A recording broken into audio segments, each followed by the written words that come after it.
Nah, ini kan kita sedang membicarakan tentang bahwa yang membedakan iman Katolik dengan yang Kristen yang lainnya gitu, Pak Jack. Mungkin bisa Pak Jack tambahkan kali ya, apa Nah, sih yang menjadi ciri khasnya gitu loh, bahwa ini loh ajaran yang rasuliah, yang asli dari Yesus Kristus melalui para rasul dan sebagainya gitu, Pak Jack. Dan ini yang membedakan daripada yang lainnya. Mungkin bisa lebih diperjelas gitu, Pak Jack. satu kata saja. Sejarah, Sejarah. historisitas. Sejarah. Ya, kita yang membuat kita beda dengan lain-lain itu sejarah, ya. Tapi kalau Iya. yang lain-lain itu memang sebagiannya sejarah, tapi sebagian besar lainnya itu hanya karangan bebas saja itu. Itu mereka Hmm. karang-karang saja itu.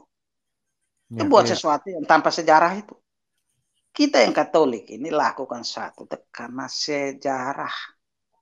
Saya kasih contoh yang sederhana saja. Iya, Misalnya iya. soal ini perubahan roti dan anggur menjadi tubuh dan darah Kristus ya. Nah, Iya. kalau kita tidak usah berbicara soal saudara-saudara kita yang Protestan yang kebanyakan Protestan yang bilang oh terjadi perubahan simbolis yang itu tuh terlalu sederhana sekali itu terlalu terang benderang kesalahannya itu tidak bisa tidak bisa dipertanggungjawabkan dari segi biblika, dari segi apa Alkitabiah dan juga dari segi patristik dan lain-lain ya. Tapi kita cukup berbicara dengan misalnya saudara-saudara kita yang Lutheran ya, mereka mengatakan bahwa ketika uh, pastor mengatakan inilah tubuhku juga inilah darahku, mereka katakan terjadi konsubstansiasi. Ya, sementara Katolik itu transubstansiasi. Jadi Iya. kalau perubahan tubuh dan darah Kristus, ya, jadi substansi roti dan anggur menjadi substansi tubuh dan darah Kristus. Sementara Protestan ini Lutheran terjadi perubahan, tetapi substansinya tetap sama. Substansi roti dan substansi anggur dengan substansi Yesus punya. Jadi ada dua substansi di situ, konsubstansiasi. Ya. Nah, secara uh, apa ya, secara logis itu mungkin saja dua-duanya, ya, dua-duanya bisa, ya. Iya. Tetapi yang membedakannya adalah sejarah, sejarah. Jadi mengapa Iya.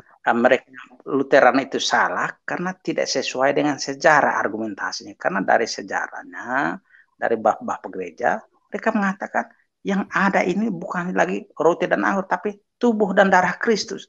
Yang kelihatan itu memang tubuh dan darah Kristus, tapi yang tak kelihatan sudah menjadi tubuh dan darah Kristus. Nah, kita kalau menyebut sesuatu itu karena berdasarkan substansi realitas itu, bukan aksidennya. Nah, ini memang pembahasan agak sedikit metafisis. Iya, Tapi iya. intinya bahwa berdasarkan tinjauan historis itu terjadi perubahan itu. Jadi dari awal itu sampai tahun sekitar 1000-an lebih itu ketika Berengarius orang pertama yang mulai mempertanyakan itu, semua orang tahu bahwa yang terjadi perubahan itu adalah substansi itu. Kemudian ditegaskan pada Konsil Trente. Nah, Nah, jadi semua yang dikatakan yang lain itu misalnya mulai dari Lutheran itu tidak sesuai dengan sejarah walaupun secara hipotesanya bisa saja. Tetapi kan dua interpretasi itu bisa saja benar, tetapi yang membuat salah dan benarnya itu adalah argumentasi sejarah. Nah, jadi kita ini benar karena sejarah. Nah, yang lain-lain itu susah. Termasuk kita ngomong apa saja yang lain. Mengapa misalnya pendeta itu tidak bisa kita katakan sebagai pelayan yang sah, yang iya. nah itu karena sejarah bahwa yang sah itu kalau ada suksesi apostoliknya. Nah, pendeta ini kan tidak ada suksesi apostolik karena itu mereka itu tidak bedanya dan kita sama-sama yang umat awam ini. Saya bisa saja ngomong tentang roti anggur, ngomong inilah tubuhku darahku lebih baik dari para pastor. Tapi kan tidak terjadi apa-apa karena tidak ada suksesi apostolik. Tapi kalau para pastor yang ngomong, oh itu terjadi walaupun ngomongnya tidak jelas. Nah, karena mereka punya rahmat itu. Nah, dan Iya. masih banyak argumentasi yang lain. Intinya adalah sejarah. Nah, kalau kita mulai apa namanya rumuskan secara lebih lanjut lagi, karena di dalam diri mereka juga dalam apa namanya, bukan sekte ya, tapi apa namanya, denominasi mereka itu ada hal-hal yang baik dan benar juga. Karena itu dikatakan bahwa yang membedakan antara kita dengan mereka adalah bahwa dalam diri atau dalam kita yang Katolik ada kesempurnaan ajaran Kristiani yang sempurnanya. Mereka itu ada tapi tidak sempurna, elemen-elemennya saja. Kalau yang ortodoks itu semuanya oke kecuali beberapa hal, misalnya kepausan dan dokumen dogma dan Bunda Maria, dan masih ada perdebatan tentang filioque. Sementara saudara-saudara kita yang Protestan itu hampir sebagian besar mereka itu bukan gereja, mereka itu hanya komunitas Kristiani.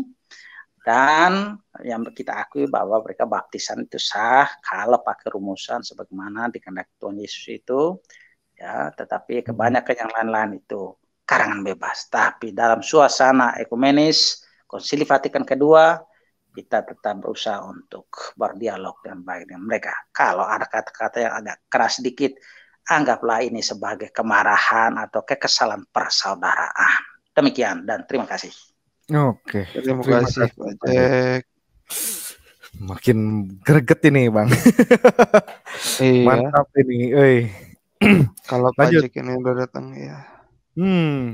Ngeri ya. Jadi makin jelas gitu ya bahwa ini loh yang menjadi titik acuan ya. Jadi bahwa yang membedakan kita dengan mereka itu ternyata adalah sejarah tadi kan. Dan sejarah itu adalah suatu fakta historis yang nggak bisa dibohongin ya Pak Jack ya. Dan itulah. Gini, saya langsung tambahkan sedikit ya. Ya. Mengapa mereka yang sekarang tuh yang lebih menonjol, lebih agresif, bahkan ofensif dalam mewartakan kekristenan itu saudara-saudara kita yang Protestan. Mereka marah-marah kepada saudara-saudara kita yang Islam, misalnya, kamu yang Islam itu tidak sesuai dengan fakta sejarah. Ya. Kamu hanya karang-karang saja, itu Nabi Muhammad bukan Nabi wahyu yang bertentang semua dengan sejarah yang ada di dalam Alkitab. Lihat, jadi argumentasinya sejarah. Mereka marah-marah kepada saudara-saudara kita yang Islam karena tidak sesuai dengan sejarah sebelumnya. Tapi mereka lupa untuk berkaca diri bahwa mereka sendiri juga tidak berkaca diri bahwa mereka juga tidak sesuai dengan sejarah. Jadi lucu ya Pak ya. Orang gila tepuk orang gila gitu kan. Itu. Jadi mereka itu tidak sadarnya di situ bahwa mereka sendiri bertubruk dengan sejarah. Itu. Jadi sekarang kita kan di situ masalahnya dengan saudara-saudara kita yang Islam, kan di situ masalah. Mengapa kita tidak percaya bahwa Muhammad adalah Nabi? Mengapa kita tidak percaya bahwa Al-Quran itu adalah kitab suci? Karena tidak sesuai dengan sejarah. Atau dalam bahasanya Santo Yohanes Paulus kedua, when we read the Old Testament and New Testament, then we read also Quran, we cannot avoid to conclude that there is a reduction and the bending away from the Old and the New Testament. Jadi lihat ketika kita membaca tentang Al-Quran dan kemudian kita baca lagi tentang Alkitab, kita lihat ada pereduksian dan semacam pembelokan tentang wahyu ilahi yang kita tahu dari Alkitab itu. Jadi kita lihat ada ketidaksesuaian dengan sejarah itu. Tapi saudara-saudara kita yang Ortodoks dan Protestan, mereka lupa juga bahwa mereka juga itu mulai melakukan pereduksian sejarah. Saudara-saudara kita yang Ortodoks juga sama. Pada zaman awal itu kan tidak ada paus sebagai yang lebih dari yang lain. Itu paus itu hanya primus inter pares itu. Coba kita cek baik-baik, bukan primus inter pares, bukan hanya sekedar primus inter pares, lebih dari itu. Saya tahu beberapa orang termasuk Katolik itu kena enak kedengaran istilah primus inter pares, lalu mereka bilang, iya benar itu. Padahal salah itu. Itu tuh istilah yang dipopulerkan oleh yang Ortodoks itu. Jadi bukan hanya sekedar first among equals, tapi dia juga punya otoritas yang lebih tinggi. Contoh misalnya ketika terjadi masalah di Korintus, Paus Clemens dari Roma, kalau tidak salah Paus Clemens pertama atau seperti itu, dia punya kuasa untuk menulis ke sana, kamu harus ikuti ini. Jadi ada dia punya kuasa administrasi dan lain-lain.